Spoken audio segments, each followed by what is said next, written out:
আমি একদম নিশ্চিতভাবে বলতে পারি স্বাস্থ্যসেবা 25% ভালো যাবে।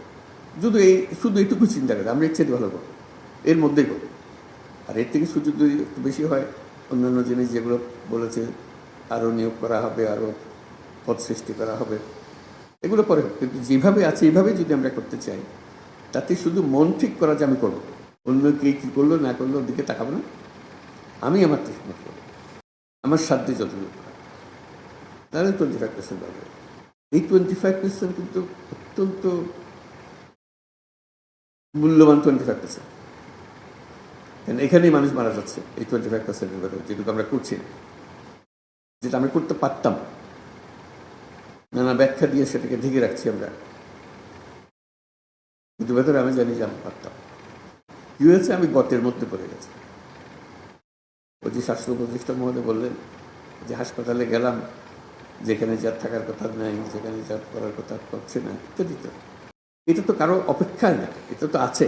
রিসেপশনের জায়গায় থাকবে, যাকে সাহায্য করার কথা তাকে সাহায্য করবে, এটার জন্য আইনও বদলানোর দরকার নেই, কিছু বদলানোর দরকার, শুধু যেটুকু নিয়ম পালন করার বিষয়। এই সম্মেলনে আমরা চেষ্টা করি ওই 25% যেটার কথা বললাম নিজেরা করে ফেলতে হবে। মেশিন ভাগা পড়ে আছে,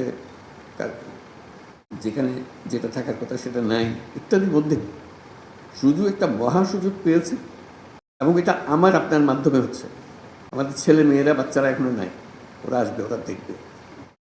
যারা আমাদের এই বয়সে বড় তারা চলে গেছে বা কর্মক্ষেত্রে নেই, আমাদের হাতে এটা এই পরিবর্তনের জোয়ার।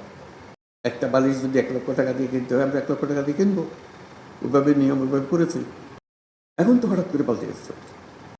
এই পরিবর্তনটুকু যে আমাদের জিম্মায় হচ্ছে,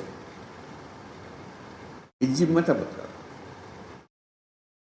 কেউ এটা নির্দেশ দিয়ে কাউকে করাতে পারবে না, এবং আমি আপনি সেটা না করলে ওই মেয়াদ শেষ। পরে যারা আসবে তারা, ওরা তো করে গেছে, এগুলো এইভাবে করেছে, আমরা এভাবে করছি। আমরা কিন্তু বলতে পারছি না ওরা ওইভাবে করে গেছে, আমরা এভাবে করছি। ওদের যুগ শেষ, এটা আমাদের যুগ। এটা 1000 বছরের পরিবর্তন। এই 1000 বছরের পরিবর্তন আমাদের হাত দিয়ে হচ্ছে, আমাদেরকে সে সুযোগ করে দিয়েছে, সুযোগটা নেওয়া। আমি শুধু বলছি যে ছাত্র গুটিয়ে থাকলেও অতীতে যদি থেকে থাকে, সে জমানা শেষ। আমাদের এই সময়টুকু ক্ষুদ্র একটা উইন্ডো অফ অপরচুনিটি, এইবার আমরা করব।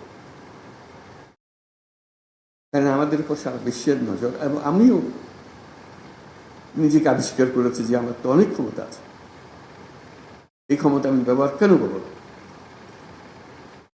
যেটুকু আছে এর মধ্যে আমি করব। যে আমি বলবো আমাকে এই দেন, ওই দেন, এটা মেরামত করে সব বলতে থাকবো, কিন্তু কাজ থেমে থাকবো।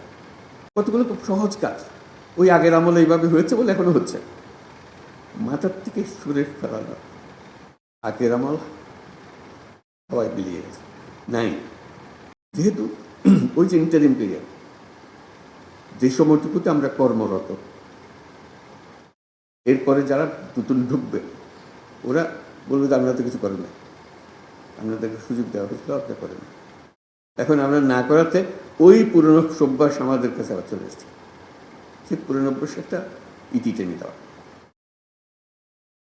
চিন্তা করেন কি করতে পারেন, এটাকেও বাধ্যবাধক করে বাধ্যতামূলকভাবে আরেকটা সার্কুলার জারি করে করতে হবে, এমন কিছুর কথা আমি নিশ্চয় বলছি না, শুধু ব্যক্তিগত দায়িত্বের কথা বলতেছি। একটা সুযোগ, এবং আমি পারি। আমার কাছে অনেক সৃজনশীলতা আছে, আমার কাছে অনেক ক্ষমতা আছে। ক্ষমতা মানে এক্সিকিউটিভ পাওয়ারের ক্ষমতা না, মানুষ হিসেবে ক্ষমতা আমার আছে। আমি ডাক্তার, আমি স্বাস্থ্যকর্মী, আমি স্বাস্থ্যের দায়িত্ব নিয়োজিত।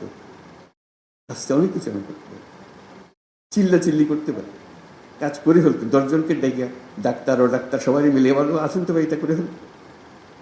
আমার বিশ্বাস সবাই সারা দেবে। চিকিৎসা এমন একটা জিনিস, স্বাস্থ্য এমন একটা জিনিস, এখানে বাদ প্রতিবাদের কিছু নেই, এখানে রাজনৈতিক মতবাদের কিছু নেই। মানুষ মারা যাচ্ছে, আমি তাকে সেবা দিচ্ছি, তার জীবন রক্ষা করার চেষ্টা করছি। এখানে বাধা বলতে কিছু নেই। আমাদের প্রতিদিনের কাজকর্ম কী হবে, কারো কাছে প্রতিজ্ঞা করার বিষয়, মুচলেখা দেওয়ারও কিছু নেই। এটা নিজের মুচলেখা নিজের কাছে, ওই ভঙ্গিটা আমরা একটু মনোযোগ দিলে আমাদের নিজেদের চিন্তাটাকে সেভাবে গড়ে তুললে এই যা আছে এর মধ্যে থেকে একটা বিরাট পরিবর্তন আমরা আনতে পারি। বিরাট ছোটখাটো পরিবর্তন। আমরা আজকে যারা এখানে বসে আছি এই পুরো মজলিসে, এটাই হলো বাংলাদেশের স্বাস্থ্যসেবা। এখানে শেষ, পেছনে ফিরে সামনের দিকে লাভ নেই। আমরা দিলে হয়, আমরা না দিলে হয় না। আমরা দিলে এটা পাল্টে ফেলতে পারি, আমরা না দিলে আরো বড় গব্বরের মধ্যে ঢুকিয়ে দিতে পারি।